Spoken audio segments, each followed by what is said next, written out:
sommes au sein de la rue de la Réunion, entre donc la rue de Bagnolet, le cimetière du Père-Lachaise, et nous pouvons nous diriger vers le jardin naturel Pierre-Emmanuel.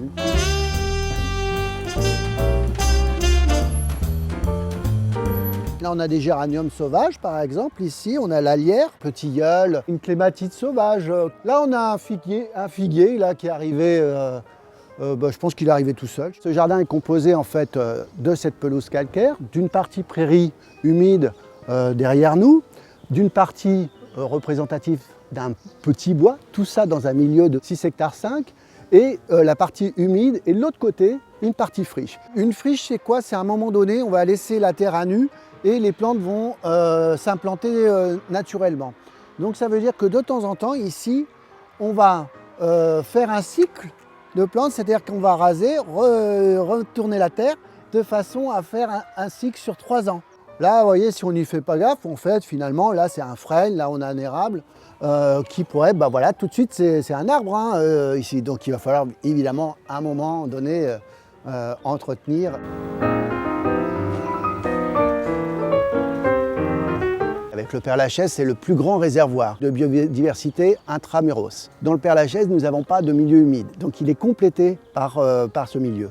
La particularité ici, c'est qu'on a constitué beaucoup d'habitats. Ici, on a recensé 270 plantes et à peu près 170 espèces animales sur le site. Ce jardin, en fait, est né donc, il y a 20 ans, en 1996, sur un principe justement de jardin écologique.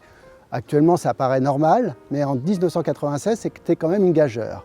Et parmi la gageure de ce jardin, c'est de reconstituer en fait des éléments issus du bassin parisien, d'Île-de-France. Ce jardin nécessite une gestion tout à fait particulière. On va laisser donc la végétation spontanée fleurir, ce qui permet en fait à toute la faune qu'il y a donc dans cette prairie de ne pas être piétinée, d'avoir un cycle complet. C'est valable par exemple pour des criquets qui vont pouvoir ainsi pondre et se retrouver ici. On a nos orties donc on n'aime pas toujours, mais pourtant qui sont des plantes en fait extrêmement intéressantes dans la mesure, en fait, ce sont des plantes nourricières de différentes espèces de papillons.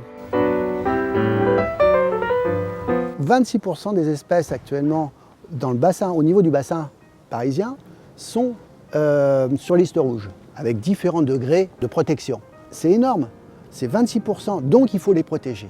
Donc il faut avoir des milieux. Plus on a de milieux où elles sont implantées, plus on va effectivement les sauvegarder. C'est ce qu'actuellement donc, la ville met en place, puisque une des volontés actuelles, c'est aussi de conquérir la rue maintenant.